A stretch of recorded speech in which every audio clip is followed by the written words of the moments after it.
حکوومەتی هەرێم دەڵێت دەستمان داوەتە چاکسازی و تا ئێستا نزیک بە 3000 موچەی نایاسایی و 2 موچە و 3 موچەمان بڕیوە. ئەم چاکسازیانەی حکوومەت تا ئێستا هیچ کاریگەریەکی لەسەر ئەرزی واقع نەبووە.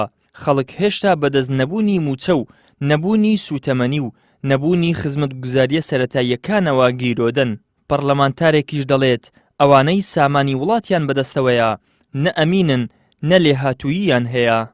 هێندە موچەخۆر کەمەکەنەوە هێندێک ئەبڕان هێندێک بە حسابی خۆیان ڕاگرن بەڵام ڕقمێک نییە داتایەک نییە پێت بڵێ ئەو داهاتی هەرێمی کوردستان ئەوەندە زیادی کرد چکە حکوومەت ئەو کەسانەی تیان یەک بە سیستم کار ناکات دوو شارەزاییان نییە سێم ئەمین نین و تا دۆخەش بەو جۆرە بەردەوام بێ و حکوومەت نەگەڕێتەوە بۆ جێبەجێکردنی یاسا بۆ کارکردن بە دامەزراوە بۆ ئەوەی کە داهاتەکان لە دەستی ئەمینا بن و ڕوون و ئاشکرا بن بۆ خەڵکی کوردستان دۆخەکە بەم جۆرە مێنێتەوە. حکوومەتی هەرێم 250,000 بەرمیل ڕادەستی سۆمۆ ناکا بۆی سۆمۆ بیفرۆشێ کۆمپانیای بە بازارکردنی نەوتی عێراقی کەواتە خۆیان ئەتوانن بەو 500,000 بەرمیلە نەوتە بودجێ هەرێمی کوردستان پێیاکەن ئەی بۆ نایکەن.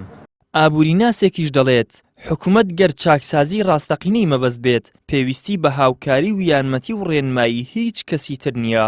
بە ئاراستەی چاکسازی لە داهاتە خودسەرچاویەکان لە داهاتەکانی نەوت و باج و گومرگەکان کۆنتڕۆڵێکی باشیان کە شەفافێتیان تیا بەدی بهێنەیە کار بە ڕێساکانی یاسایی بوجە و ژمێرەی کۆتایی بکات هەموو داهاتەکان بچنەوە ناو گەنجینەی حکوومەت لیک و لێچوونیان لێکەم بکرێتەوە لە سەرێکی تریشەوە کار لەسەر ڕێخستنەوەی خەرجیەکان بکرێت بە هەدەردانەکان کەم بکرێنەوە هەروەها کاریش لەسەر بەدەستهێنانی بەرکەوتە و ماف و شایستەی هەرێم لە بودجەی عێراق بکرێت لەم سێ ڕێگەیەوە ئەتوانرێ چارەسەری کێشەدارەیەکان بکرێ و موچەی موچەخۆران بە تەواوی بدرێ و بەشێکی زۆریش لە خزمەتگوزاریەکان پارەی پێویستیان بۆ تەمیل بکرێ و بۆ دابین بکرێت.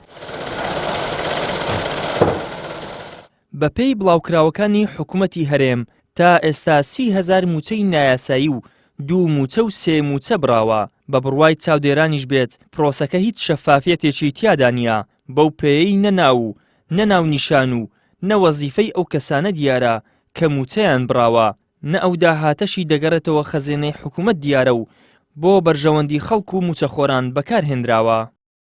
ئیدریس محەممەد کەناڵی ئاسمانی پەیام هەولێر.